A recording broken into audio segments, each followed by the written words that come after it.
Bueno, buenas tardes para todas, todos los que estamos hoy presentes. Hoy estamos desde el Museo Nacional de Colombia, estamos en el marco de la exposición de El vuelo del mochuelo y al respecto me atrevo a decir que en el cumplimiento de lo dispuesto en el artículo 38 de la Ley 996 de 2005, Ley de Garantías, nos permitimos informar que el presente evento no tiene connotación electoral, razón por la cual solicitamos a todas las personas que aspiren a cargos de elección popular para las próximas elecciones abstenerse de participar en esta actividad, so pena de incurrir en las inhabilidades y penas contempladas en la ley. Ya con eso en mente, un poco, pues nada, estamos en el año de la celebración de los 200 años del Museo Nacional. Con ese propósito, anudamos mejor esfuerzos y conectamos con uno de estos grandes espacios y escenarios que es el Museo Itinerante de la Memoria y de la Identidad de los Montes de María, el Mochuelo. Dentro de la agenda cultural que tenemos en este espacio, tenemos círculos de palabra los días jueves. Este no será el único. Y el de hoy, además, tiene una connotación muy especial y es hablar sobre la memoria y las mujeres, ¿verdad? Para eso vamos a tener un panel en donde están varias personas invitadas, ya que varias mujeres, de hecho, invitadas, ya que las mujeres han sido o han desempeñado un papel fundamental dentro de la construcción de memoria y deseamos que a través de este panel podamos acercarnos más y tener una luz sobre los logros y desafíos que han traído este proceso en términos de progreso, conforme al acuerdo firmado de la paz, el acuerdo de la paz firmado en el 2016, conforme también a la historia y al devenir que ha ocurrido en un espacio como los Montes de María. Y para ello los voy a dejar con María Fernanda Cepeda, quien es antropóloga social de la Universidad Nacional de Colombia, trabaja temas de cambio cultural y comportamental para la equidad de género. Bueno, muchas gracias Natalie por esa introducción y pues para mí es un honor y pues una felicidad estar aquí en esta sala, en este círculo de la palabra con tres mujeres pues que nos van a contar mucho de su experiencia alrededor de un tema clave para pensarse en estos días, que es el lugar y el rol de las mujeres en la memoria, en la paz y en la reconciliación, a propósito de estar en este lugar, en esta muestra itinerante del Museo del Mochuelo, que entre otras cosas es una puesta en escena para ver qué significa construir memoria desde un lugar que no es hegemónico, que no es el discurso central y que lo que ha hecho es, digamos, visibilizar las voces que no habíamos escuchado y poner, digamos, de frente las experiencias vividas de hombres y mujeres en el conflicto armado, específicamente en este caso en los Montes de María. Entonces, poder estar en este lugar tan especial también nos permite traer este tema, y es qué significa hablar de memoria cuando, digamos, desde el rol específico de las mujeres o desde un enfoque de género, y cómo se puede vivir eso desde las experiencias de la investigación, de la academia, del activismo, de la pedagogía, de la historia personal. Entonces quisiera presentarles, digamos, a nuestras panelistas, que son mujeres, pues van a ver ustedes impresionantes y que nos pueden contar mucho sobre este tema. Quisiera entonces presentar a Yojaira Pérez Contreras, que es una mujer montemariana lideresa y que hace parte de las 15 mujeres con los pies en la tierra, representante de la organización Esfuérzate y hace parte del comité de seguimiento a las medidas de género en los Montes de María. Muy bienvenida, Yojaira, y muchas gracias por estar en este espacio. También quisiera presentar a Diana Gómez Correal, antropóloga y magíster en Historia de la Universidad Nacional de Colombia. Diana es doctora en antropología de la Universidad de Carolina del Norte, Chapel Hill, en Estados Unidos. Es profesora asociada del CIDER de la Universidad de los Andes y pues tiene una amplia trayectoria en la investigación de distintos temas, entre ellos temas de paz, justicia transicional, derechos de las víctimas, memoria, transformación social, estudios de género y feministas. Diana también ha hecho parte de distintos movimientos en Colombia, entre ellos el feminista, víctimas y de paz. Bienvenida Diana y muchas gracias por estar en este espacio. Y finalmente les presento también a Sara Catarina Merck, que es coordinadora del área de género y psicosocial de la Corporación Colectiva de Comunicaciones de los Montes de María Línea 21 en el Carmen de Bolívar. Sara ha estado también y ha hecho parte activa de toda la construcción de este modelo y de este museo itinerante El Mochuelo. Es estudiante de maestría sobre conflicto, memoria y paz y es investigadora también en temas de construcción de paz local con enfoque de género. Entonces, bienvenida también Sara, y pues esperamos que podamos, digamos, disfrutar y aprender muchísimo de la trayectoria de cada una de ustedes. Entonces, digamos que para poder iniciar este proceso y esta conversación, lo primero que quisiera invitar a nuestras panelistas es a que nos contaran un poco de su trayectoria de vida y por qué y cómo llegan, digamos, a este espacio y a este tema de la memoria, de la paz y la reconciliación como mujeres. Y qué ha significado que como mujeres hagan parte, digamos, activa de esta discusión. Entonces, quisiera empezar por Yohaira para que nos cuentes un poquito de esa trayectoria tuya. Bueno, muy buenas tardes. Como buena montemariana, me gusta conversar, me gusta hablar de lo vivido, de lo que sucedió en nuestro territorio. Como víctima del conflicto armado, nos dice el que lo vive es el que lo goza, porque quien lo vivió en carne propia es el que lo cuenta. Y si yo no cuento lo que viví, se acaba la historia. La historia y la memoria duele recordar, pero hay que contarla, porque si no la contamos, los jóvenes, los que van, no conocen y no saben que en Colombia y que en Montes de María se vivió un conflicto armado y que las principales víctimas fueron las mujeres. Fui víctima de secuestro y violencia sexual por la FARC en un municipio de Ovejas, corregimiento de San Rafael. Como víctima, y primero tuve miedo, mucho miedo al declarar, al denunciar, y vergüenza porque yo pensaba que yo tenía la culpa, que yo estaba en el lugar equivocado, pero no tuve la culpa ni estuve en el lugar equivocado. Se utilizó a la mujer en el Monte de María como su cuerpo, como territorio de guerra, como si lo utilizaban a nosotras. Se sentía más miedo, sobre todo a las mujeres, que fue la que vivimos, la que pusimos los muertos, la que sufrimos, la que seguimos en búsqueda de los desaparecidos. Entonces, como mujer con los pies en la tierra, me siento, los pies en la tierra son 15 mujeres, donde hay jóvenes, ancianas, señoras de 84 años, donde cuentan su historia de vida, de todo lo que se ha vivido, no desde ahora, desde entonces, en Montes de María, desde donde viene siempre ha habido un poder en el territorio de Montemariano, es la tierra.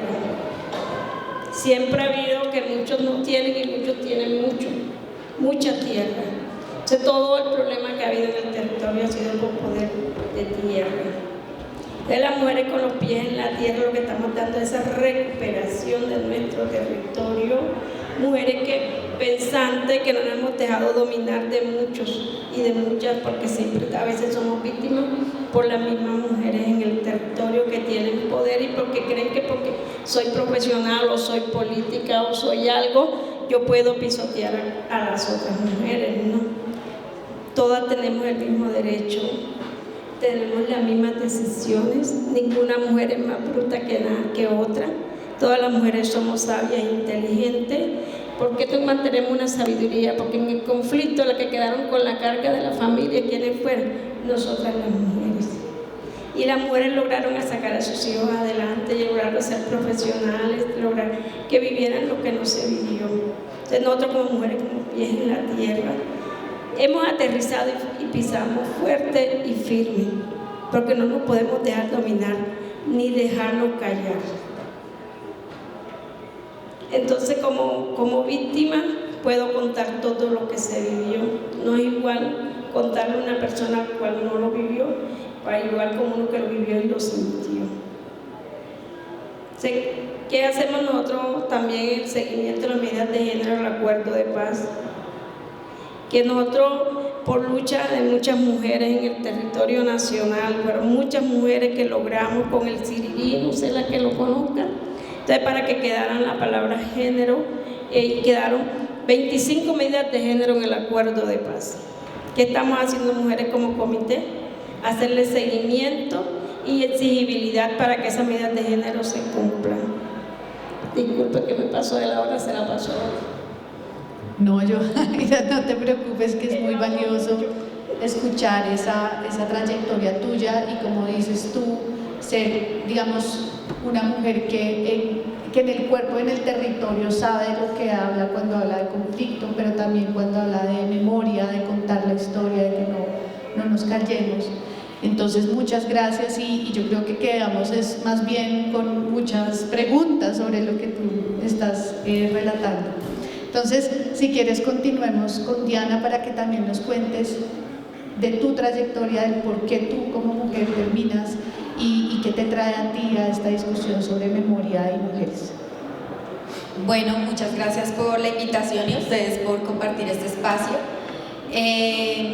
Yo entro a estas discusiones y a esta práctica de construcción de paz desde dos lugares. Uno, pues, la trayectoria académica. Cuando estudiaba antropología comencé a mirar qué era eso de la memoria. Yo hice mi tesis de pregrado sobre el asesinato de Jaime Garzón, entonces siempre la memoria vinculada como a la violencia sociopolítica. Pero luego empiezo a trabajar y comienzo a trabajar en la iniciativa Mujeres Colombianas por la Paz, que es una iniciativa que a principios de siglo le apuesta a la negociación del conflicto armado, a ser parte del proceso de paz con las FARC. Ese proceso fracasó, pero esa iniciativa siguió adelante y luego pasé de ser investigadora o académica a ser militante de ese movimiento, a ser activista. Y ahí conocí historias como la que nos cuentas tú, de muchas mujeres que habían vivido la violencia ellas mismas, pero en ese momento sobre todo escuchaba historias de madres, esposas, hijas que estaban buscando a sus seres queridos desaparecidos o a sus seres queridos secuestrados. Y más adelante, y bueno, y ahí ya empiezan los debates del movimiento de mujeres y feministas sobre lo que ahora llamamos justicia transicional, y comenzamos a decir que la importancia del derecho a la verdad, a la justicia, a la reparación, y paralelo también, digamos, como que el movimiento de mujeres y feministas comienza a hablar de la necesidad de la memoria, ¿no? En esos momentos comenzamos a decir, es importante hacer memoria de lo que ocurrió, pero también es importante toda la lucha en torno a nuestros familiares, pero también necesitamos saber qué ocurrió con las mujeres. Entonces esos eran momentos también donde estos movimientos estaban diciendo, tenemos que visibilizar cómo las mujeres vivieron el conflicto armado. Luego, esa historia que había visto lejana se me acerca, y en el 2006 a mi padre lo desaparecen, luego lo encontramos muerto, y ahí comienzo a ser parte de movimientos de víctimas, principalmente de la violencia estatal, del MOVICE, el Movimiento de Víctimas de Crímenes de Estado, y de Hijos e Hijas por la Memoria y contra la Impunidad. Entonces, en Hijos e Hijas hacemos toda una elaboración sobre la memoria y la importancia de contar qué fue lo que ocurrió con nuestros seres queridos, pero también le fuimos dando unos énfasis específicos, aquí ya más en términos de lo generacional, y era también cómo queremos hacer memoria de la resistencia, no solo de la violencia, sino de por qué a esas personas las desaparecieron, las asesinaron, porque tenían proyectos alternativos de sociedad, y ahí comienza un camino mucho más profundo y activista sobre la memoria, que luego desde la academia lo voy a completar con la mirada feminista sobre la memoria, de la que vamos a hablar más adelante. Muchas gracias, Diana. efectivamente la idea es que podamos seguir profundizando en esta discusión sobre qué significa esa mirada feminista o el enfoque de género de las mujeres en esta discusión. Sara, cuéntanos tú cómo llegas hasta acá en esa otra trayectoria también distinta, pero también en sintonía con estas preguntas. Bueno, primero, bienvenido a todos y a todas. Estoy muy agradecida por estar aquí hoy.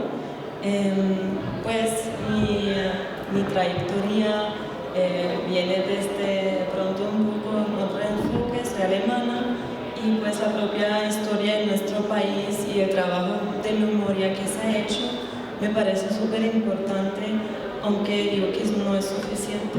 He trabajado y trabajo mucho con población migrante en Alemania y se nota que la memoria se pierde de alguna manera en esas nuevas generaciones y también la memoria intergeneracional dentro de las familias. Muchas veces tenemos una memoria muy institucionalizada, pero dentro de la propia sociedad ya casi no se habla de todo lo que pasó en nuestro país y por lo tanto siento que también eso es una razón que incrementa toda la violencia contra la población inmigrante. Eso es como un primer punto que me comencé a interesar en la memoria.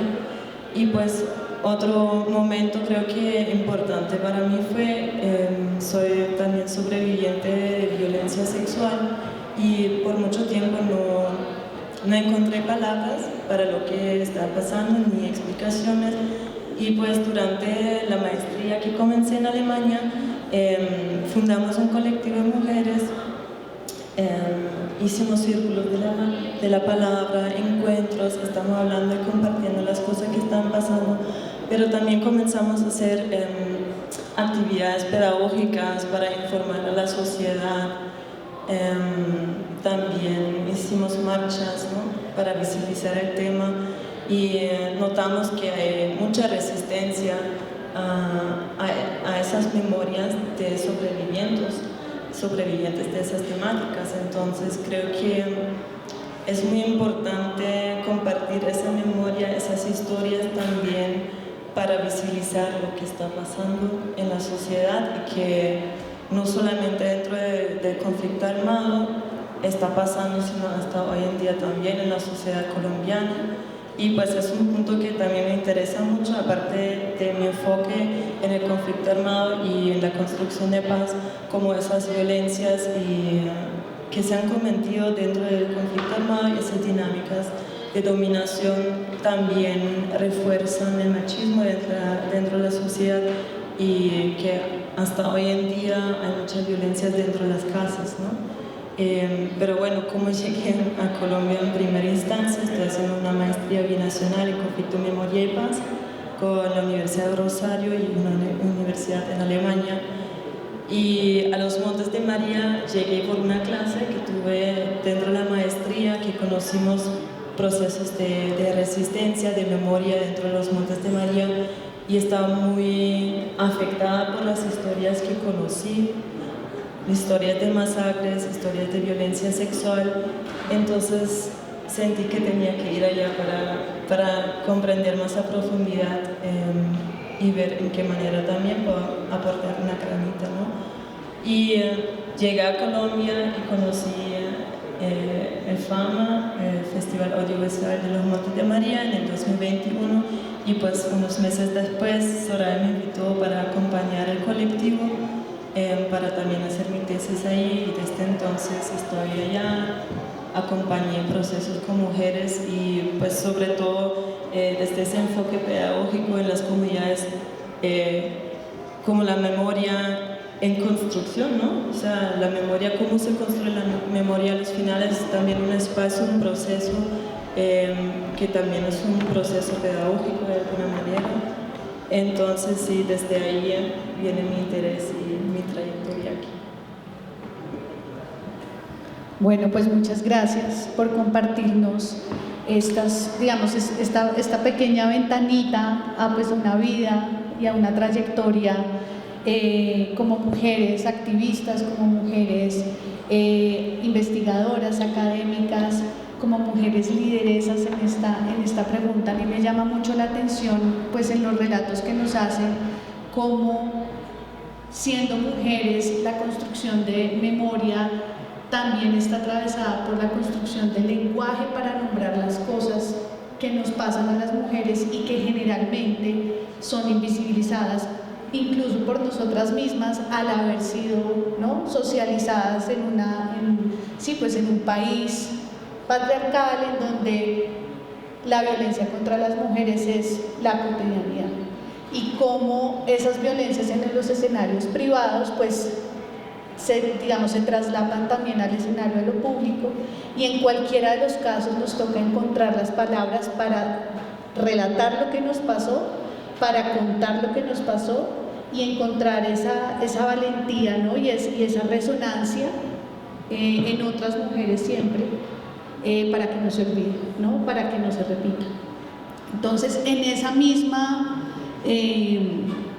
línea, quería preguntarles, hay un término que tú nombras, Yojaira, sobre el sirirí. Dijiste, no, es que nosotras las mujeres con este sirirí, de que nos incluyan, de que por lo menos pongan el término género, que eso podría significar, sabemos que en este país solamente poner ese nombre y ese término pues ya puede generar, molestias y resistencias, pero lo que significa para nosotras como una ventana de oportunidad, ¿no?, poner ese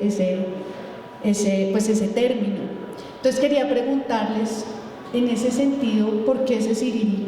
Es decir, ¿qué pasa cuando las mujeres hablan? ¿Qué pasa cuando ponemos el término género dentro de la construcción de memoria? ¿Por qué es tan importante y por qué genera tanta resistencia? ¿Cómo lo ves tú, Yojaira? Bueno, el sirirí, de por sí nosotros como mujeres nos dice que somos canzones, porque cuando cogemos un tema hasta que no lo logramos no lo dejamos quieto. El sirirí se vino de la juntanza de muchas mujeres organizadas, de muchas mujeres del común, profesionales. Ahí no hubo ni estrato social, ahí no hubo, todas estábamos con el apoyo que en el acuerdo de paz. ¿Se acuerdan que cuando inició el acuerdo de paz no había ni una mujer en la mesa de negociación? Todos lo eran hombres. Gracias a que empezamos con eso, vieron victimarias, vieron mujeres de la FARC y vieron personas del común que fuimos víctimas de la FARC, estuvieron presentes en el acuerdo. Y gracias a eso nosotros llevamos miles de propuestas. No fueron 122, llevamos una cantidad, pero quedar 122 medidas donde un país, un pueblo tan machista como vivimos nosotros, que yo digo que machista, somos nosotros las mujeres, porque nos hemos dejado creer que los hombres son los que mandan, que el hombre es el que decide. No, ya ese machismo lo pisamos las mujeres con los pies en la tierra, y las invito a todas. Ese machismo, nosotros hemos sido las que hemos logrado que se vaya acabando esa palabra de machismo. Y de machismo, yo digo machista sí soy porque me gustan los machos, pero en la única forma eso, pero de que sea un hombre que me domine, de que domine a un grupo de mujeres, porque nosotros somos una asociación de mujeres víctimas, la mayoría de violencia sexual en Montes de María. Somos 32 mujeres que desde el 2013 nos hemos mantenido unidas, que nos atrevimos a denunciar, a declarar y a decir, y empoderarnos, porque la idea no fue que declaré y me quedé. Nos hemos venido empoderando todo lo que es en base al derecho de género, derecho a la igualdad, porque nosotros somos iguales, porque tengamos una vulva y el hombre tenga un pene, no, porque el pene se mueva más que no, esa es la misma vaina a la hora de la verdad. Si una sola cosa no funciona, tienen que funcionar las dos, ¿o no? Estoy equivocada. Entonces, si nosotros somos las que le damos el uso, no nos podemos dejar dominar. Entonces, cuestiones como esas nos hemos venido empoderándonos en el territorio de Montes de María. Hemos sido mal vistas, hemos sido amenazadas, sobre todo por hombres que me dicen, ya vienen, nosotros usábamos una camiseta amarilla, ya vienen esas viejas camisetas amarillas, ya vienen a malinformarme a mi esposa, a mi mujer, a mi no sé qué. No, uno no es de nadie. Nosotros como mujeres no somos propiedad de nadie. La propiedad nosotros somos propiedad de nosotras mismas. Entonces, por decir eso, fuimos señaladas, andadas, amenazadas por parejas de las mismas mujeres de la asociación. Pero bueno, después los invitábamos a ellos, porque nos tocaba llevarlos, que nosotros no estábamos haciendo nada malo. Nosotros intentamos empoderarnos para que nadie nos humille, nadie nos pise, porque ese conflicto interno que hay en un hogar, eso es grande, porque ahí ven mujeres que lo ven todo como normal, y esa normalidad no existe. No es normal que a mí me peguen, no es normal que a mí me lleven la comida y yo tengo que comerme lo que me llevan. Eso no es normal, porque esa violencia económica, esa violencia patrimonial, esta violencia que existe en el mundo la vivimos las mujeres que están sumisas a su pareja. Así que estamos nosotros empoderando a toda esa serie de mujeres, porque nos vamos hasta las comisarías de familia para que las mujeres se empoderen, que tienen derecho, que ellas son capaces, de mantener un hogar, que ellas no dependen de un hombre, porque hay hombres muy buenos, todos no son malos, todos los hombres no son malos, pero hay hombres demasiado malos, que no sé de dónde nacieron. Y así en el conflicto armado había guerrilleros, había de la autodefensa, habían de todos los grupos al margen de la ley. Todos no eran violadores, todos no les gustaban que maltrataran a las mujeres, pero sí había. Aunque yo, cuando uno en esa paz y reconciliación que hemos querido estar frente a frente con ellos, que pidan ese perdón. Yo estuve en Cartagena, estaban paramilitares y habían guerrilleros de la FARC, de PRT, de muchos grupos que se han desmovilizado aquí en Colombia. Y uno ve a veces como unos perdones que son como que tan falsos, porque no es nada decirte a ti, pedirte perdón así tocándote, no, con un toque de espalda yo le puedo tocar a ella, le puedo estar haciendo así, con esta mano le estoy haciendo atrás así, ya. O sea, cuestiones como esas, a veces uno ve y da como sentimiento escuchar. Yo estuve y resulta que yo no estaba invitada para ese espacio, porque yo iba a pedirle perdón era a los campesinos, más no, yo no iba como campesina, sino como víctima de violencia sexual. Me dieron, no, usted no está preparada para esto. Y yo, no, yo me he venido preparando 18 años, 19 años esperando esto, ¿cómo va a decirme que no me ha preparado? Bueno, yo me quedé ahí como en una esquinita, como el que no quiere la cosa, pero me quedé. Yo escuché, lloré en silencio, porque es algo que tú ves, que la gente está hablando de un perdón, pero que tú que no le notas esa sinceridad. Perdona que nombre, pero dije, Juancho, di que yo me voy a graduar de abogado y voy a defender a todas las víctimas.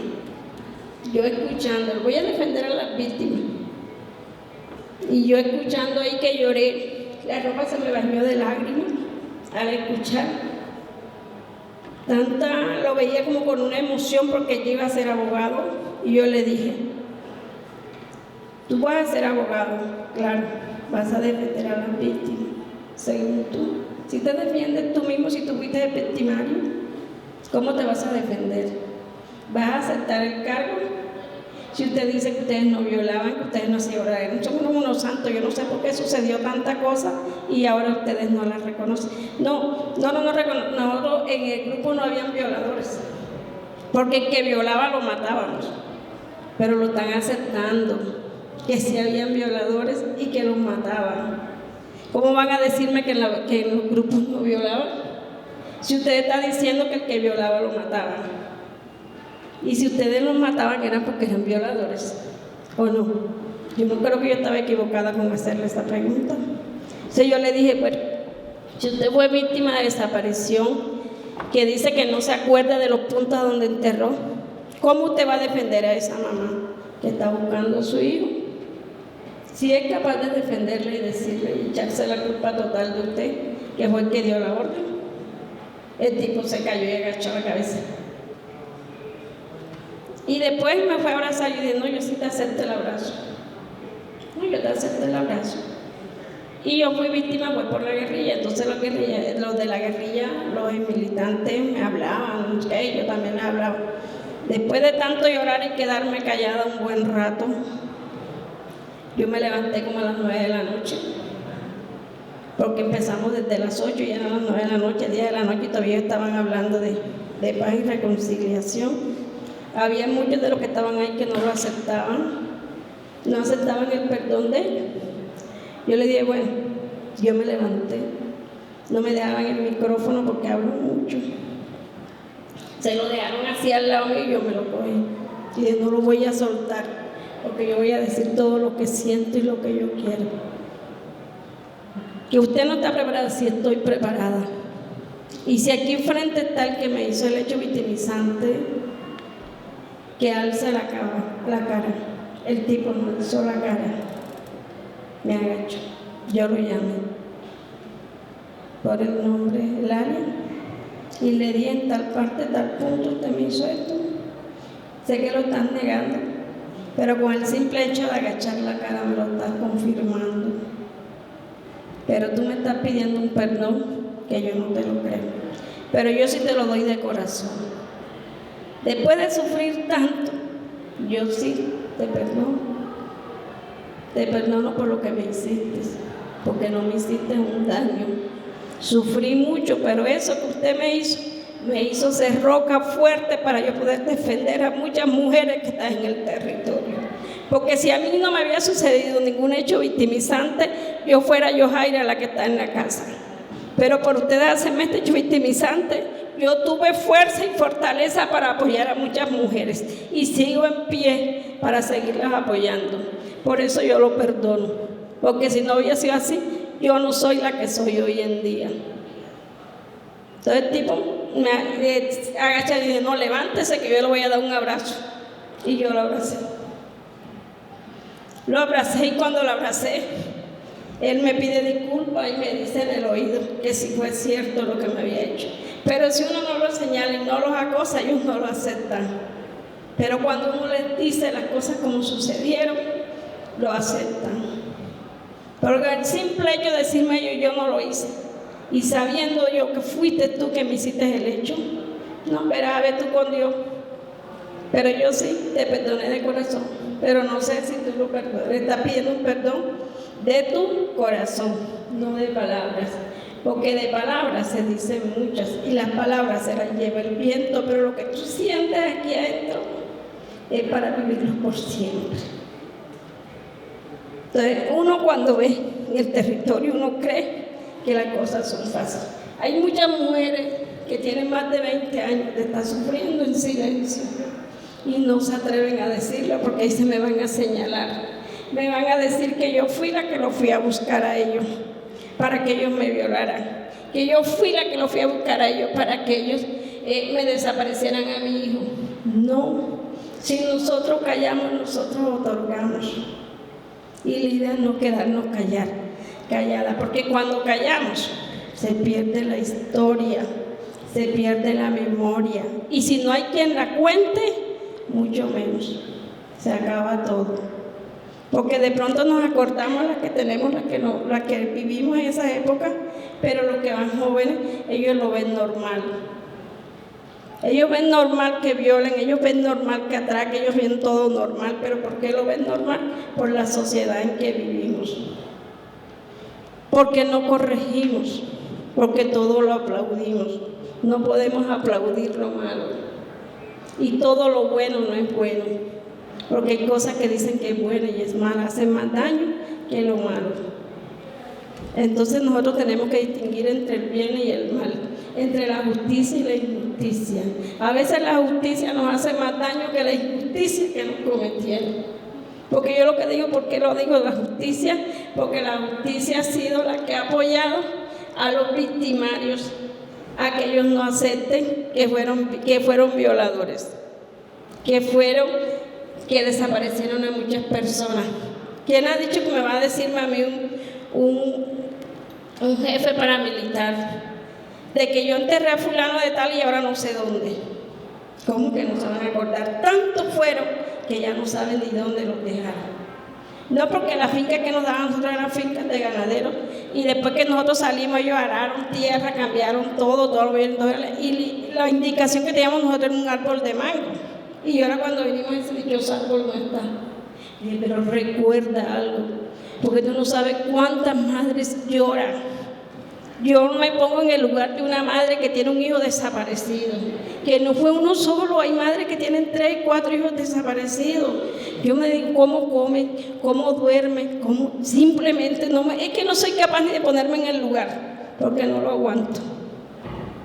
Porque yo veo madres que tienen hijos desaparecidos, de que esas pobres mujeres tienen un tormento que usted la ve ahora riéndose, ya mañana la ve brava. Ya uno la ve que cambiaron su tono de mirada, su tono de hablar, su tono de mirar, todo, porque es que ellas no tienen una paz, una tranquilidad, porque todo el que tiene un desaparecido cree que lo va a encontrar vivo. La esperanza, ninguna madre en su mente piensa que su hijo desaparecido está muerto. Todas piensan que su hijo está vivo. Su pareja, lo que le haya desaparecido, su hija, lo va a encontrar vivo. Hasta que ellas no le traigan unos restos, ellas no están con esa tranquilidad de decir que mi hijo está muerto, pero uno habla con una persona que tiene familiares desaparecidos y nunca te habla de tu hijo muerto. Ellos siempre hablan con la esperanza de encontrarlo vivo. Esto es duro y en Monte de María se vivió muy feo. Y da a pesar de decirlo que de pronto, ahorita que estuve salió el Señor y dijo, eso es pura mentira. No hablan de guerrilla, no hablan de FARC, hablan de solo paramilitares. Y el Señor, yo fui víctima de FARC. Y yo lo digo, fui víctima. Pero qué culpa tengo que la cantidad de masacres que hubieron fueron por paramilitarismo. Fue poca la masacre que hubo por FARC en Montes de María, contó que la concentración fue de FARC. Entonces, si las masacres las hicieron, hay que hablarlas por su nombre. Las masacres fueron por FARC y Fuerza Pública, porque la Fuerza Pública, a la hora de la verdad, en esa época era una sola. La autodefensa y la Fuerza Pública era una sola. Porque en la masacre de Chengue, cuando la FARC fue como tratar de defender al pueblo, se dio combate el ejército con la misma guerrilla. Entonces se ve el apoyo y cuando uno va, y yo fui el día que fui a Cartagena, yo me fui con un amigo mi amigo, no sé qué, pues, él mina quiebra-pata, le voló las 2 piernas, y cuando yo veo frente a frente, lo veo que hay gente, la masacre del Salao. Ay, y tanto tener amistad a nosotros, y tanto conocerte y apoyarte en tu hecho después, porque nos conocimos en las mesas de víctimas. Yo cuando lo vi, él empezó a contar, ay, yo quería como que buscarlo, y dije, Entonces uno a veces esos ratos de reconciliación y perdón, uno habla de reconciliación y perdón porque yo perdoné lo que me sucedió a mí, más no perdono, más no conocía la historial de la persona. Entonces cuestiones como esa a uno lo marcan mucho. Gracias, Yojaira. Muchas gracias por lo que nos acabas de compartir. Yo creo que para todas las personas presentes es una experiencia en sí misma escucharte y escuchar de tu boca y de tu experiencia lo que significa ser mujer en el medio de un conflicto. Me llama también mucho la atención cómo planteas que no solamente es estar viviendo todas las violencias, sino la constante negación de la experiencia y de negarle a las mujeres la posibilidad siquiera del perdón, de decir que sí pasó. Y creo que eso nos conecta también, Eliana, con la discusión de que las violencias contra las mujeres no solamente se agotan a nivel, digamos, sociopolítico o socioeconómico únicamente, sino que están entrelazadas con un sistema patriarcal que nos ha negado siempre el reconocimiento de las violencias que sufrimos.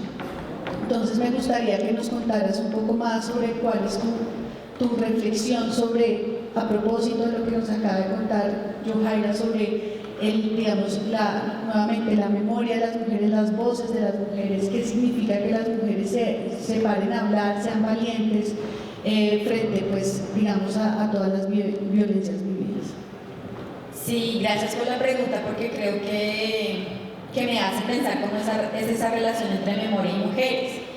Y ahora Yojaira hablaba del sirirí, y quisiera decir que el primer momento, digamos, de esa relación mujeres y memoria empieza con experiencias como la de doña Fabiola Lalinde, que es la que construye la operación Sirirí. A doña Fabiola le desaparecen a su hijo los militares, y doña Fabiola, en diálogo con Dios, le dice: yo solo quiero que tú me ayudes. Creo que ella ya sabía que su hijo estaba muerto y ya entonces en ese momento le dice a Dios: quiero que me ayudes a encontrar los restos de mi hijo y yo no te voy a dejar tranquila hasta que tú no me ayudes a que pase eso.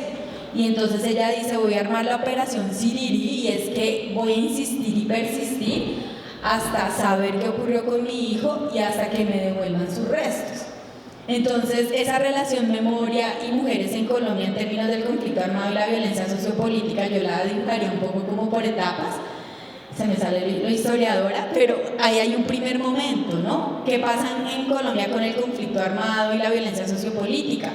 La mayoría de las víctimas directas asesinadas y que ya no están presentes, la mayoría son hombres.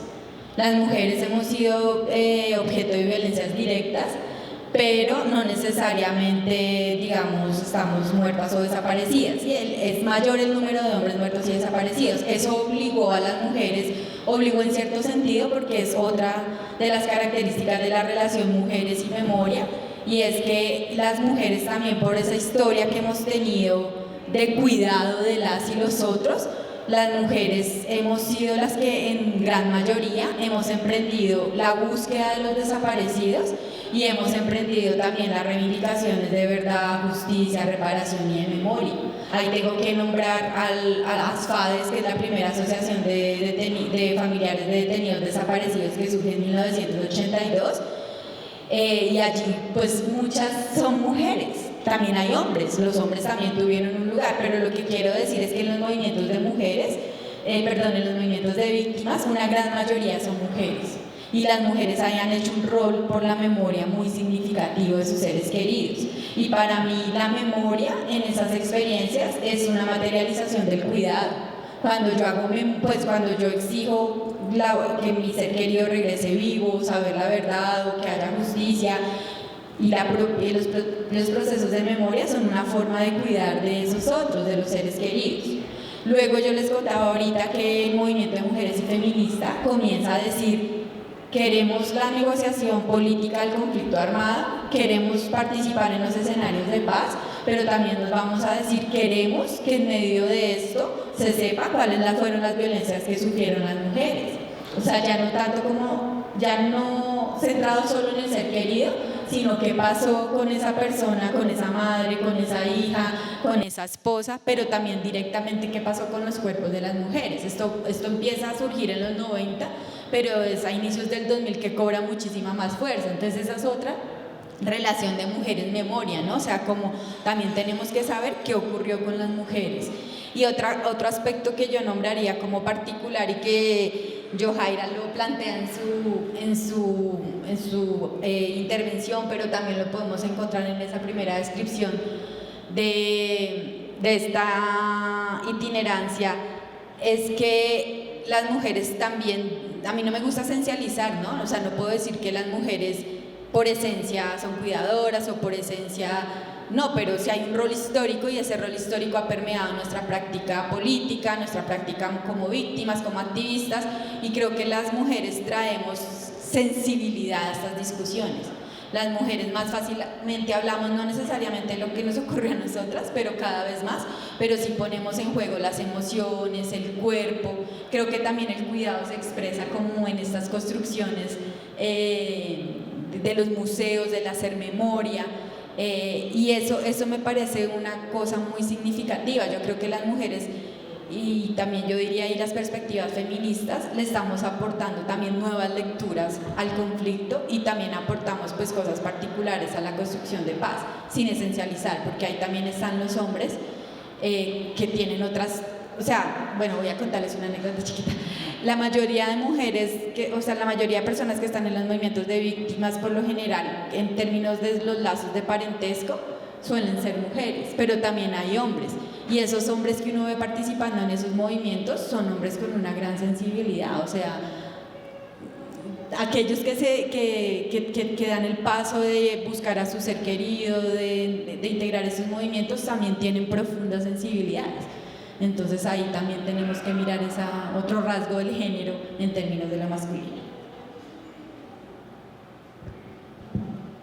Muchas gracias, Diana, como por esa reflexión también histórica que nos planteas y que nos ayuda también a entender la intervención de Yojaira en términos de lo que significa hablar de memoria y mujeres y cómo está esta intersección entre las cuidadoras, digamos, de las personas en este país, pero también cómo empezamos a nombrar lo que nos pasa en nuestros cuerpos, que no significa que nos hayan desaparecido, que nos hayan, digamos, asesinado, pero nos dejan las marcas y nos recuerdan también esa impronta patriarcal, ¿no? de recordarnos ese lugar.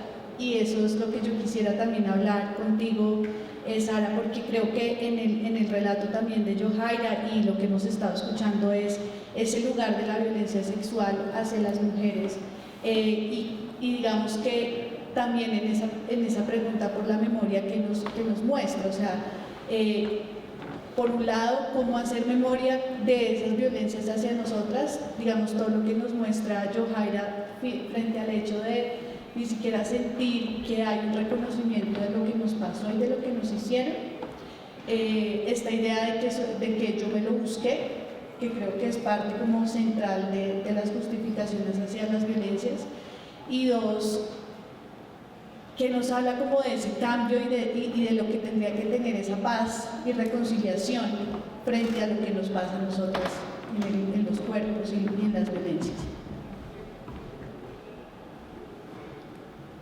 Bueno, primero creo que para trabajar eso que a uno le pasó es muy importante, a uno le pasó que haya espacios de encuentro con otras personas que vivieron algo similar, lo mismo.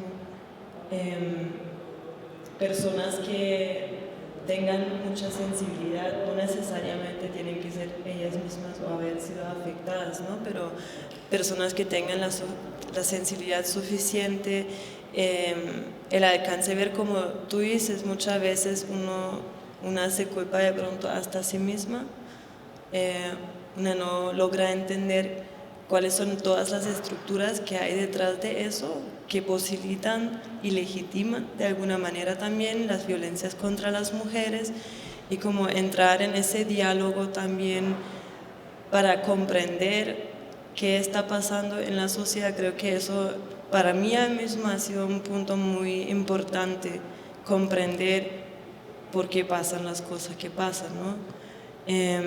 Pero también de alguna manera aportar a una verdad. O sea, yo creo que dentro del marco del conflicto armado, ¿no? O sea, que visibilizar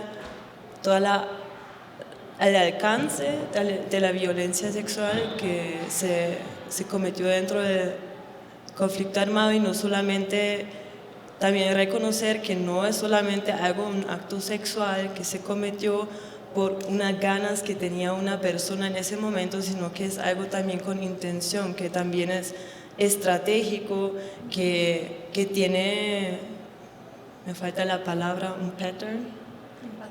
un patrón, ¿cierto? O sea, creo que eso es muy importante también, reconocer ese alcance para posibilitar que haya una justicia y que haya acciones también del Estado de acuerdo a lo sucedido, ¿no? Sí.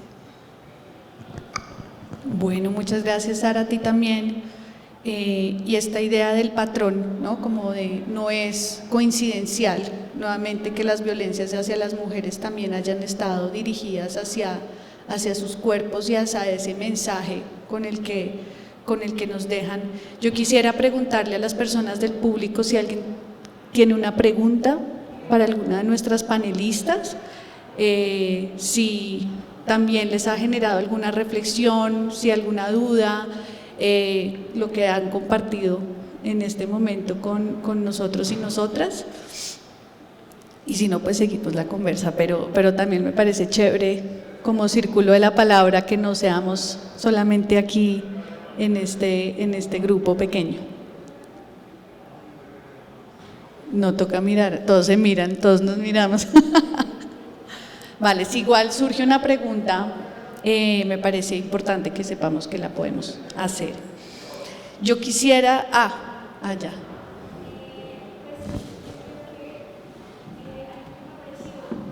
puedes acercar un poquitín para escucharte mejor.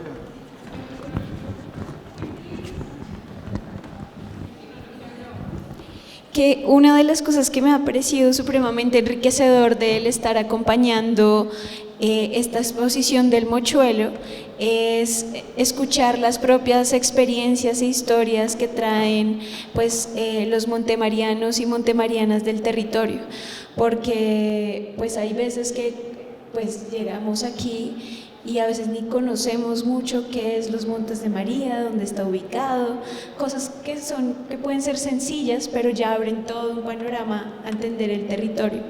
Y pues ya que está su merced aquí, pues me parecería súper chévere que nos contara un poco pues qué ha sido trabajar con los pies en la tierra, que son 15 experiencias del territorio de los 15 municipios y qué ha sido juntarse como mujeres campesinas a pensarse esto del género y del ser mujer en un territorio como los Montes de María.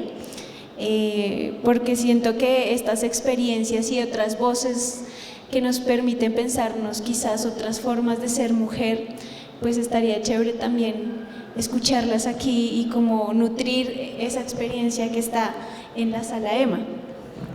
Bueno, esta experiencia con las mujeres empezamos contando con las luchadoras de tierra, las que hicieron parte de la NUC, que eran las esposas de los invasores de tierra, porque el territorio montemariano tenía pocos propietarios, porque los propietarios que había eran unas inmensidades de tierra que tenía una sola persona. De ahí nació la NUC y las mujeres tuvieron un papel fundamental, entre lo que nos cuentan las señoras que fueron cuando estaban invadiendo la tierra y le echaban el ejército. Iba el ejército y se llevaban a los hombres, venían las mujeres y se montaban en los camiones del ejército, se montaban todo con hijos y todo. Entonces, si los bajaban en un comando en una cárcel, todas se metían iguales con pelado chiquito y todo. O sea, ella dice que el pelado se ensuciaba, que el pelado hacía todas las necesidades ahí mismo y ellas seguían en su lucha, en su protesta, en la lucha de la tierra. Entonces, mientras los hombres estaban presos, ella cuenta de que ellas estaban acá también en la tierra, más lo que aparte que se quedaba.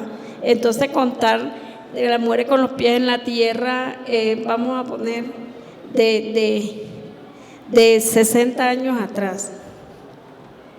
60 años atrás, de donde nace la mayoría de grupos de la violencia que se hubo entre partidos conservadores y liberales, escuchar experiencias de diferentes edades, de diferentes épocas y experiencias de los jóvenes, porque por eso se llaman mujeres con los pies en la tierra y jóvenes con los pies en la tierra, donde ellos nos escuchan y escuchamos personas mayores, señoras mayores que yo, escuchándole, donde yo era muy chica cuando estuvo esa invasión de tierra, y si no me acuerdo que mami nos montaba todito en los camiones del ejército, porque mi papá fue líder y luchador invasor de tierra. Porque Montes de María, como le digo, esas inmensidades de tierra que tiene Montes de María, y es una tierra fértiles. El conflicto armado en Montes de María todo el tiempo se ha dado, no es porque hay gamina, porque cultivan droga, coca, no. En Montes de María todo el conflicto se viene, es porque es corredor central.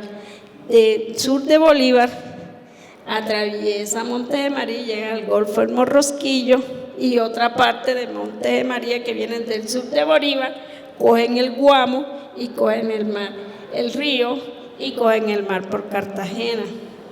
Por eso es que Montes de María ha sido guerreado por los grupos al margen de la ley. Todo el conflicto ha sido por cruce de drogas, por cruce de armas, por cruce de minería ilegal, O sea, eso ha sido toda la afectación y todo el desplazamiento y toda la problemática que ha vivido en Montes de María. Y ha sido contada desde muchos años, ha sido por la cercanía y estrategia que hay para llegar al Golfo del Morrosquillo. Del sur de Bolívar, que es donde sacan la minería ilegal, sacan coca, todo viene de esa zona, viene a donde la vienen a embarcar, al Golfo del Morrosquillo. Por eso es que nos hemos sido víctimas y revictimizadas. Y eso no se ha acabado, porque eso continúa en lo mismo. O sea, las mujeres con los pies en la tierra, lo que hemos hecho ha sido contar historia. Contar esa historia a los jóvenes. Los jóvenes se interesan, hacen muchas preguntas, se responde, pero eso es maravilloso que hay una señora que tiene como 85, ¿verdad, Julio?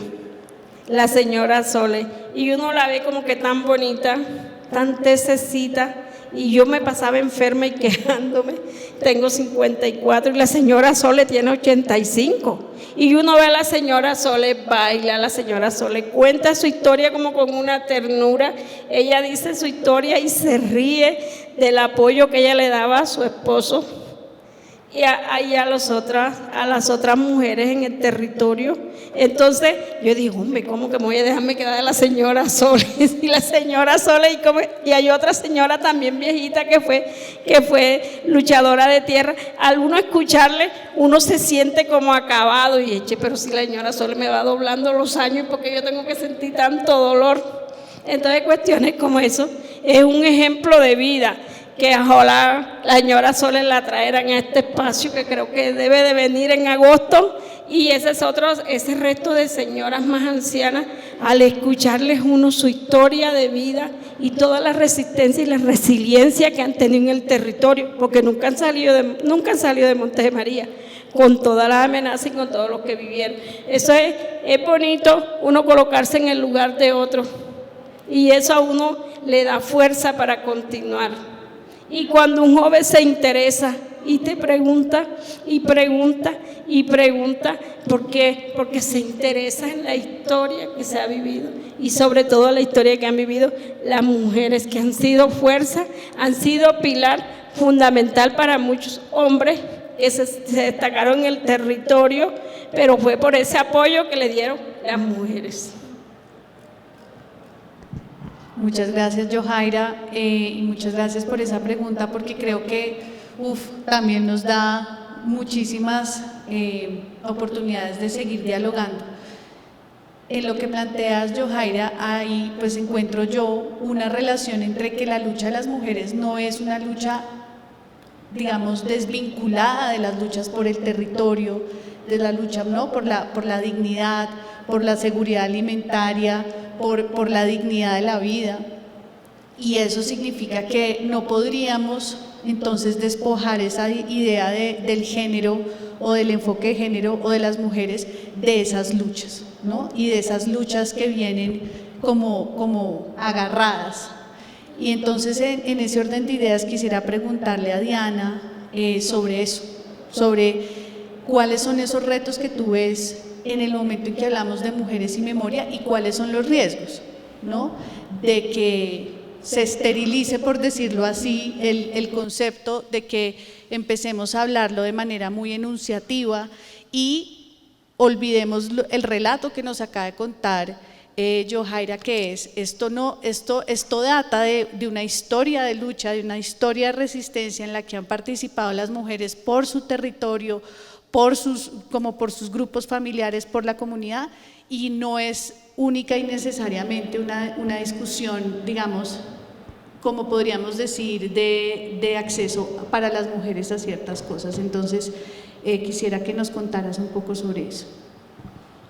Sí, bueno, hay varias cosas. En términos de oportunidades en este vínculo de mujeres y memoria, quisiera rescatar dos cosas que ya dije. La primera es que este diálogo o este trabajo que han hecho las mujeres en torno a la memoria ha permitido dar cuenta de las dimensiones profundas del conflicto armado. O sea, sin ese trabajo de todas las mujeres que se organizaron en la década de los 80, en los 90, luego los movimientos de mujeres y feministas, de las mujeres que se han organizado en el territorio, no podríamos tener una lectura tan amplia, aunque todavía podemos tenerla más amplia, de todo lo que ha ocurrido en Colombia. Entonces yo creo que esa es una oportunidad, pues tanto para las mujeres y los territorios y los distintos procesos, como para el propio país.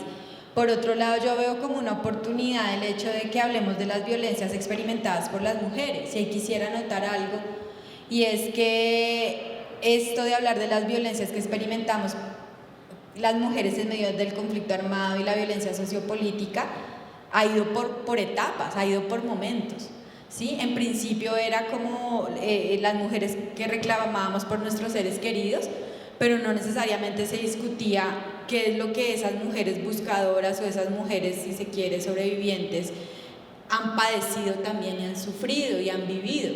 Porque puede que a mí no, o sea, digamos en mi historia quien desaparecieron fue a mi papá, pero eso trajo un montón de consecuencias en mi vida cotidiana, en mi salud, digamos, vista de manera integral, y somos las mujeres las que estamos abriendo todos esos espacios de discusión. Entonces, en cierta manera también contribuimos a comprender las complejidades de las afectaciones, ¿no? de todo el daño que ha ocasionado el conflicto armado y la violencia sociopolítica. Pero ahí hay unas violencias que se han quedado por fuera. Entonces, afortunadamente, y gracias también a los movimientos de mujeres y feministas nacionales, regionales y de los territorios, se habla de la violencia sexual. Pero la violencia sexual también, digamos, ha terminado por ocupar un lugar central que ha invisibilizado sin querer otras violencias. Entonces, una cosa muy interesante, por ejemplo, de la experiencia peruana, es que en Perú el perfil de desaparecido se vinculó a lo masculino. Y no se consideraba, o sea, como que no había conciencia de que las mujeres también habían sido desaparecidas. Y no se buscaron a las mujeres. O sea, eso ocurrió en la propia Comisión de la Verdad de Perú, que es de inicios de este siglo. Y eso un poco también ha pasado en Colombia, y los debates de las mujeres, de los territorios, de los movimientos, digamos como todos los aprendizajes que también hemos hecho de comisiones pasadas, nos han hecho prestar atención de las otras violencias que han experimentado las mujeres, ya no solo como familiares de las personas que desaparecieron, asesinaron, torturaron, ya no solo como víctimas directas de la violencia sexual, sino también que las mujeres han sido desaparecidas. El primer desaparecido de la violencia contemporánea en Colombia es una mujer, Omaira Montoya, en 1978, ¿sí? Y de ahí en adelante otras mujeres que eran militantes de izquierda, que también eran militantes de la guerrilla, fueron desaparecidas. Y entonces también abrimos el debate, pero es que por alguien ser de la guerrilla no había derecho o razón de ser para ser desaparecida, violentada sexualmente, etc. Entonces yo creo que esa es otra de las riquezas de ese vínculo, otra de las oportunidades. Estamos complejizando, y lo que decías tú ahora es súper importante, porque tú decías ahora que sin el apoyo de las mujeres los hombres no hubieran podido hacer las tomas de tierra.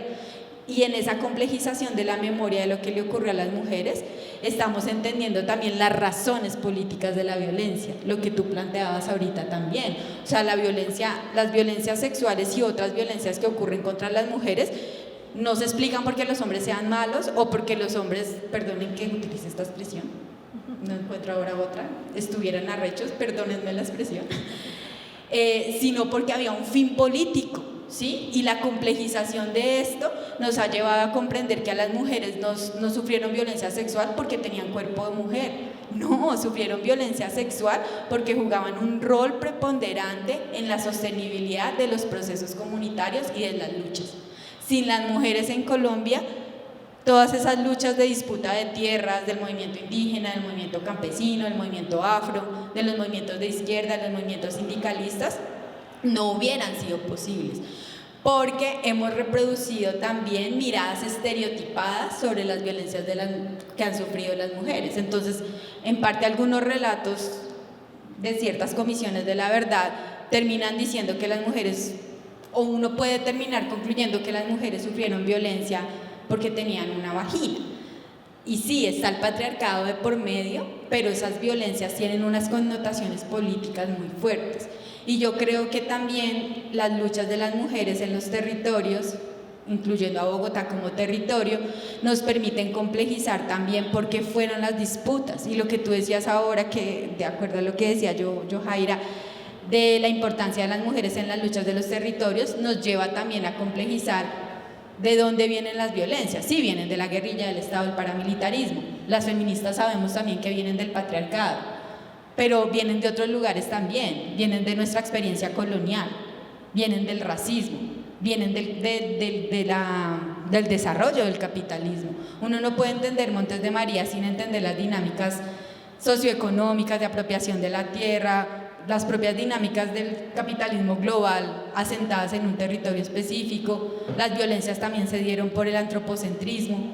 O sea, todas las violencias contra la naturaleza son producto de una estructura, de una mentalidad que tenemos antropocéntrica, y eso las mujeres no lo están ayudando a entender. O sea, por ejemplo, las mujeres indígenas de la Sierra Nevada de Santa Marta nos ayudan a comprender cómo las afectaciones al territorio son afectaciones a su cultura, a su visión de lo sagrado, pero cómo todas esas afectaciones tienen que ver con esas otras miradas. O sea, yo creo que lo que estamos haciendo las mujeres en términos de la memoria, que es una oportunidad, es complejizar eso.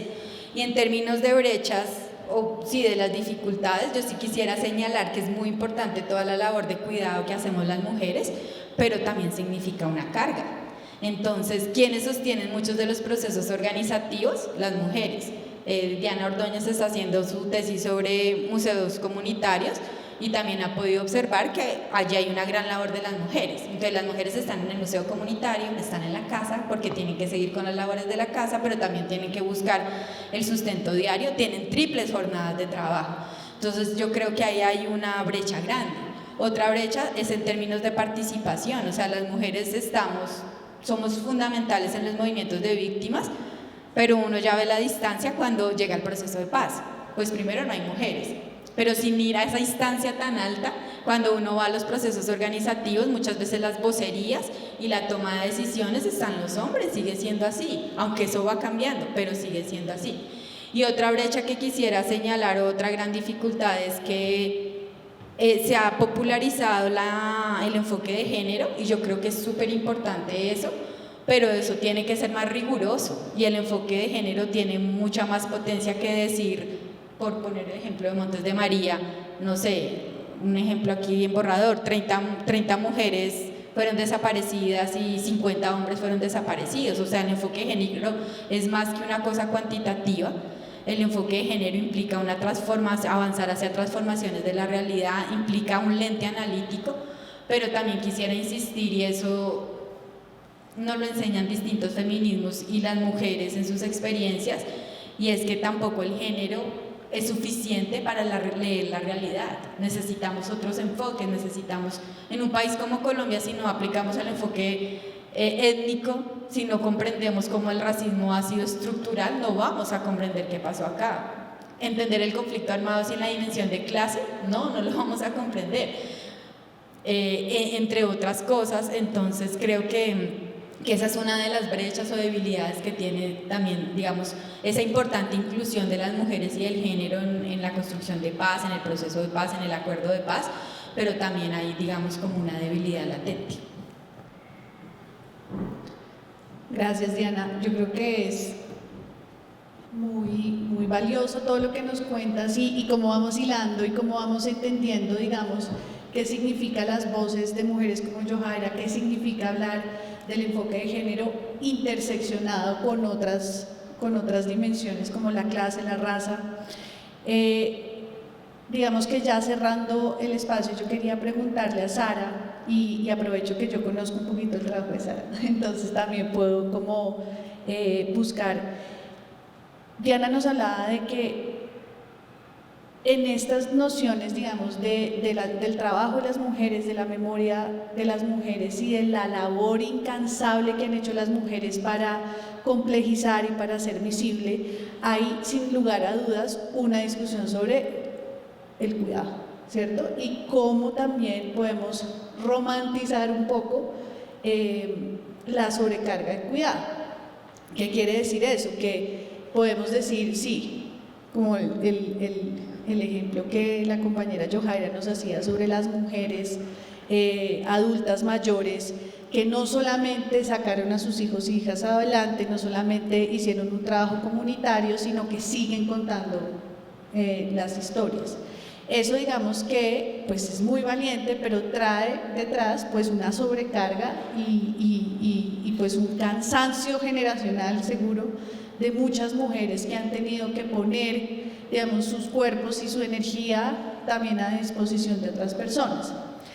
Traigo esto a colación porque también quisiera que tú nos ayudaras a ver en tu trabajo, digamos, trayendo estas conversaciones a las comunidades, a las distintas grupos familiares, ¿cómo ves esa discusión sobre el cuidado, sobre esa redistribución? O sea, porque también como en todas estas retos que nos plantea Diana, yo creo que uno es, venga, sí toca redistribuir los trabajos de cuidado, o sea, no podemos seguir pensando que son las mujeres las que tienen que seguir siendo las únicas que cargan con todo, ¿no? Con la memoria, con la emocionalidad de todo el mundo y con todas las luchas sociopolíticas, etc. Entonces, ¿cómo ves tú ese cambio, digamos, también cultural al interior de las comunidades y qué retos ves allí?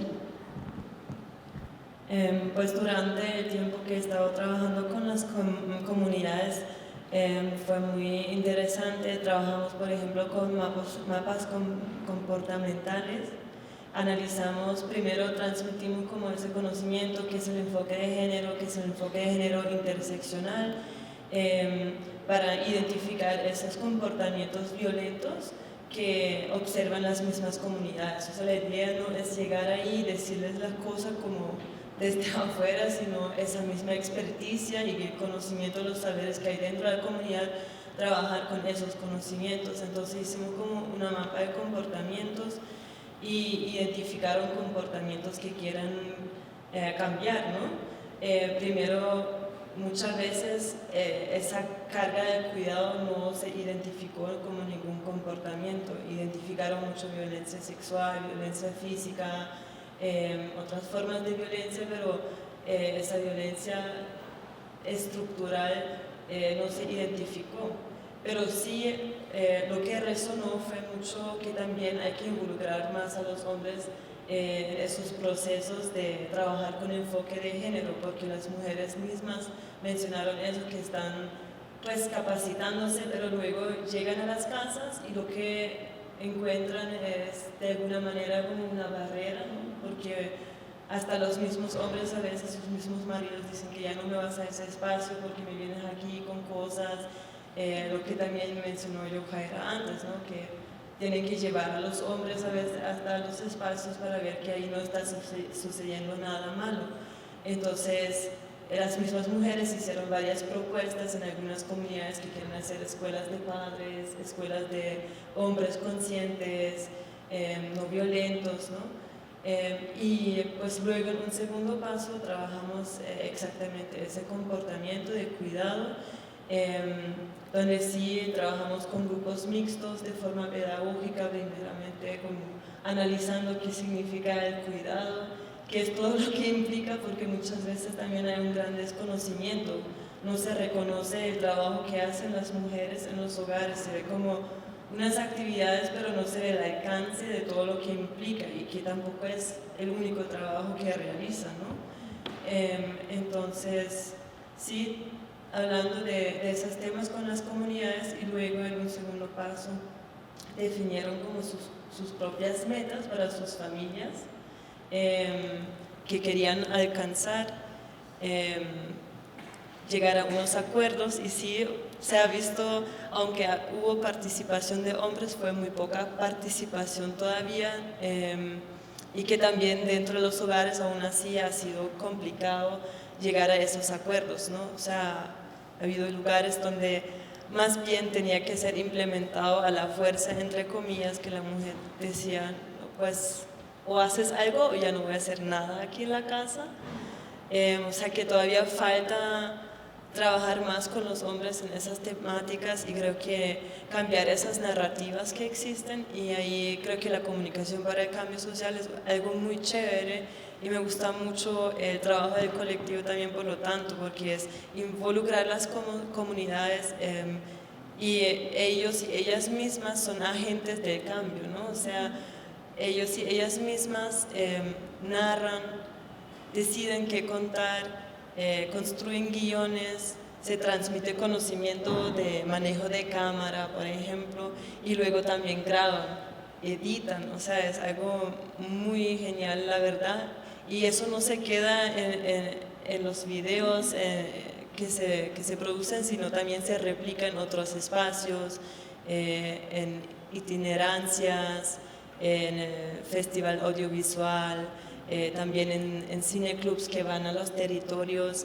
y ahí he estado conversando también hoy con Yohaira y me comentó, ¿no? O sea, por ejemplo, el cine que llegó a las comunidades cuando nadie se movilizó por los Montes de María, cuando hubo como un silencio completo, y que el cine llegó a esas comunidades y podía como romper de alguna manera silencios, o al menos abrazar a las comunidades y estar ahí en el territorio cuando no hubo esos espacios, cuando todo estaba silenciado, me parece algo muy chévere. Y sí, también desde esta perspectiva, también la memoria viva, ¿no? O sea, qué pasa en nuestras casas, relatar eso, porque muchas veces esa división drástica entre lo privado, entre lo público, comentarios que también escuchamos como que no, eso asunto de mujer y esposo no sale de ahí, como no se toca, romper también esas narrativas para que pueda haber como una discusión más amplia de eso, y cambiar esas narrativas me parece muy importante. Bueno, pues muchas gracias, Sara. Yo creo que sin buscarlo vamos entonces llegando como al final de esta conversación, que para mí ha sido pues supremamente ilustrativa y he aprendido un montón, y les agradezco a cada una por ser generosas, digamos, con contarnos todo lo que han vivido y las reflexiones que eso traen. Yo quisiera cerrar, digamos, con trayendo nuevamente esta pregunta sobre mujeres y memoria, pero en el tono en el que finaliza Sara, y es, bueno, ¿cuáles son entonces esas recomendaciones, o como cuáles son ustedes unos caminos que ustedes creen que podemos seguir explorando, que podemos seguir buscando para que podamos conocer más, digamos, las voces de las mujeres, y que eso finalmente pues nos lleve también a esa construcción de una paz y una reconciliación, como que hablábamos contigo, Yohaira? Bueno, para conseguir nosotros esa paz, esa reconciliación en el territorio, nosotros tenemos que enseñar desde nuestros hijos las nuevas masculinidades. Hay que enseñarle a los niños desde la infancia, la adolescencia, de que ellos son hombres, pero que ellos nacieron de una mujer, que todavía no he visto el primer hombre que ha parido. Quienes paren las mujeres para que el hombre sea lo que es el hombre. O sea, hay que enseñarle desde que el plato no lo lava la niña, que el plato lo lava el niño también, que la mesa no la recoge solamente las niñas, que también los niños deben recoger la mesa. No es decirlo, sino hacerlo, que ellos lo hagan. Que la cama la dejo regada. Yo tengo 2 nietos que viven conmigo. El niño me dice, mi mamá me dice que yo no puedo lavar platos. ¿Y cómo te dice tu mamá que tú no puedes lavar platos? Tú tienes 2 manos igual que Isabela. Entonces, la cama la puede arreglar usted también. Entonces, a veces nosotras mismas le enseñamos a nuestros hijos que no puede hacer un hombre y que no puede hacer una mujer. Y de ahí nosotros enseñamos ese machismo de que los hombres, entonces el niño quiere que la niña le traiga el agua, no, vaya, busque usted el agua que usted puede. Entonces, si nosotros se lo enseñamos desde nuestra familia, desde nuestro hogar, enseñarle, decirle y hacer, que sea el ser y el hacer de ellos mismos, porque si lo decimos y nosotros lo hacemos todo, no hay nada, ningún compromiso. Que en las aulas escolares, en los colegios, los profesores, yo he hablado que de la Cátedra de la Paz, perdóname que me salga, debe ser contada por nosotras mismas, lo que vivieron el conflicto. Y así como nosotras como madres debiéramos enseñarles a los niños, si el maestro no le enseñó, que se den las horas lúdicas, que antes había la hora lúdica en los colegios, y en la hora lúdica había núcleos familiares completos que iban, y ya eso se ha perdido. Entonces, rescatar esas tradiciones de hora lúdica para poderle enseñar a los niños las nuevas masculinidades que hay. Y me voy un ratico atrás, que la palabra género, tanto que la peleamos en el acuerdo de paz, y se acuerda que en el plebiscito fue la primera palabra que cogieron los que no gustaban de la paz, diciendo que género eran degenerados, porque no le íbamos a darle todo, eran homosexuales. Entonces, con eso así se metieron en las iglesias y en otras partes. Para nosotros fue un triunfo que quedara la palabra género, pero también fue una acción con daño que aprovecharon los contrarios, los que no estaban de acuerdo, que se lograra la paz con la FARC, el acuerdo. Entonces se aprovecharon de esa palabra y no hablaban de género, sino de degenerados. Entonces todavía hay mucha gente que uno le habla de género y cree que le está hablando son de homosexualismo, como si el homosexual fuera una peste, como si tener un hijo homosexual en la casa fuera un delito, como si ellos también no sintieran y vivieran el mismo dolor al cual tienen el mismo sentimiento. Y la aceptación y el bullying, todo lo que se ha dado, fue a través de que nosotros tanto queríamos que quedaran medidas de género y se aprovecharon de eso para que el plebiscito no se lograra. Entonces nosotros tenemos que estar metidos en los colegios, en las universidades. A mí me gusta hacer estas conferencias en universidades y hablarles a los jóvenes en los colegios, en las escuelas, a los de último grado, de 11, y a los niños desde la primaria, hablarles sobre la palabra género, derecho a la igualdad, que el hombre y la mujer son iguales a la hora de elaborar todo su trabajo, que se trabaja de la mano el hombre y la mujer, porque si no, no hubiera una familia. Entonces, todo eso hay que empezarlo a hablar desde la misma escuela, desde la misma jardín. No es que nosotros estamos de pronto interesados de que el homosexualismo sea lo que nosotros, las mujeres lideresas, somos las que llevamos con los niños, perdona la palabra que le dicen en la costa. No, ustedes son las que llevan esa cantidad de pelos maricones, porque ustedes van y los aceptan. No, porque es que hay muchos padres que no los aceptan. Y si nosotros lo podemos aceptar y ayudarlo, lo podemos hacer. Porque eso no, para mí no me parece una peste ni una enfermedad. Yo lo veo normal en la sociedad. Dios creó hombre y mujer, pero la sociedad lo daña. Entonces, ¿qué podemos hacer nosotros? Ser apoyo, un apoyo fuerte, un apoyo fundamental. Nosotros en nuestro liderazgo también hablar de la población LGBT, desde la misma escuela, desde la misma familia. Yo tengo una compañera en la asociación que tiene un hijo y ella dice, ¿qué condición ni qué condición? Digo, no, Ani, tenemos que aceptarlo. No estamos hablando ahora de un liderazgo que no vas a aceptar a tu propio hijo. Acepta la condición de vida, la condición sexual de tu hijo. Yo no lo puedo aceptar. Si no lo puedes, no lo puedes, pero ¿qué vas a hacer?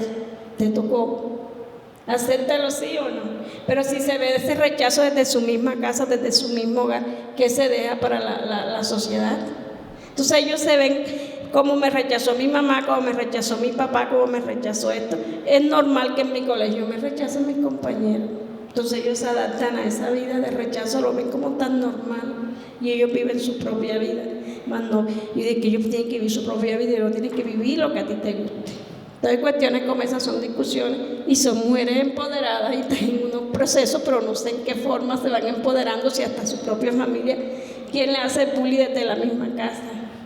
Entonces todo esto hay que llevarlo a las escuelas, a los colegios, para que esto se logre, que nosotros aprendamos a vivir en una sociedad.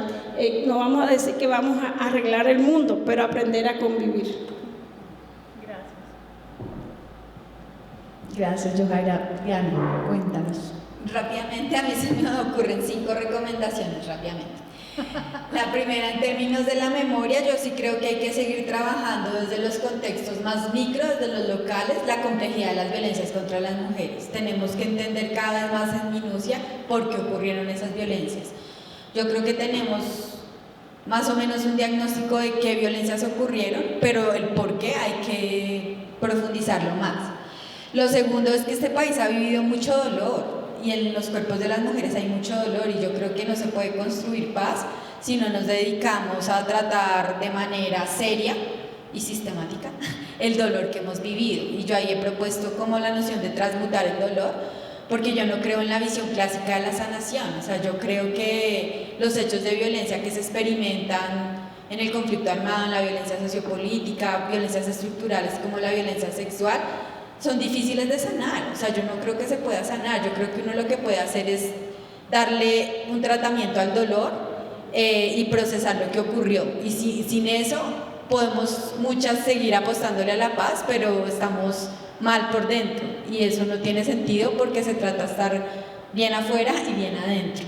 Lo segundo que me parece esencial es problematizar también las visiones sobre la paz. O sea, yo creo que pues hay muchas visiones sobre la paz, y la visión de paz más preponderante es una paz liberal, y con eso se trata de describir una paz que no busca transformaciones estructurales. Yo creo que las mujeres tenemos mucho que aportar para que esa paz sea transformadora. Hay que apostarle a eso, hay que empujar la paz, siempre llevarla más lejos, porque fíjense ustedes que tuvimos un acuerdo de paz, estamos ahorita en paz total, pero los actores armados siguen ahí. Y eso tiene que ver también con que tantas transformaciones estructurales se están haciendo, y a cuáles apuestas de transformación estructural le está apostando el acuerdo de paz, ¿no? Entonces, ¿cómo profundizamos eso? También creo que como experiencia de aprendizaje de las mujeres no puede haber paz sin lo que tú decías, sin un cambio de las subjetividades y de las emociones. A nosotros nos han enseñado a odiar como sociedad, cómo ponemos otras emociones en juego y cómo también construimos otro tipo de sujetos. Aquí nos hemos construido como sujetos guerreros, los que fueron a la guerra, tanto hombres como mujeres, pero nosotros también, los que no fuimos a la guerra, pues heredamos toda esa historia. Tenemos que construir otro tipo de subjetividades. Y lo último es que yo creo que hay que complejizar la noción de reconciliación, y entonces ahí solo quisiera decir que yo le apuesto como a la idea de coexistir, ¿no? O sea, el conflicto siempre va a estar. ¿Cómo aprendemos a que exista el conflicto sin que nos matemos? Porque es que eso es lo que hemos hecho en Colombia. O sea, hay miles de conflictos y entonces optamos, o unos, nosotros no, otros optaron porque la vía de solucionar eso era asesinando, matando unos a otros, eliminando la diferencia.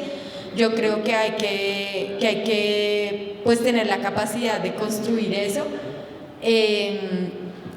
sin que caiga tanta responsabilidad en las víctimas. Es que a mí lo que me problematiza de la reconciliación es que hay una gran carga de ese proceso en las víctimas, y hay quienes son responsables de la violencia que deben asumir una gran responsabilidad y que se lo tomen en serio. Yo creo que hay unos actores del acuerdo de paz que se la han tomado más en serio que otros, pero por otro lado también está el resto de la sociedad civil, que hay gente que aquí no vive directamente el conflicto, que también tiene que pues ponerse las pilas. O sea, si queremos tener un mejor país es de todas y todos. Entonces yo creo que esa parte de la reconciliación hay que problematizarla y hacerlo en conjunto. Gracias, Diana. ¿Sara? Bueno, me junta a esas recomendaciones, y sí, en cuanto a los cambios estructurales, creo que también es muy importante, y lo hablamos también con Johanna hoy en la mañana, y en otro momento lo vimos cuando hicimos encuentros subregionales, que hay que capacitar también a las instituciones, también tienen que tomarse muy en serio su trabajo, porque muchas veces, por ejemplo, existen rutas, ¿no? Pero a los finales uno recurre a la ruta y no pasa nada, o hasta más violencia hay fuertes revictimizaciones. Esa parte creo que es esencial, que haya realmente personas muy capacitadas, capaces en esos puestos, o sino que al menos reciban la capacidad y que tomen en serio la vocación que tienen en ese caso. Y pues otro punto también, la solidaridad en la sociedad, y creo que eso también viene muy con el conflicto y también con el capitalismo, ¿no? Que muchas veces vivimos y cada uno como lucha por su cosa, quiere lograr más, objetivos económicos, otros objetivos, pero olvidamos de simplemente como acercarnos a la otra persona y preguntar, oye, ¿cómo estás?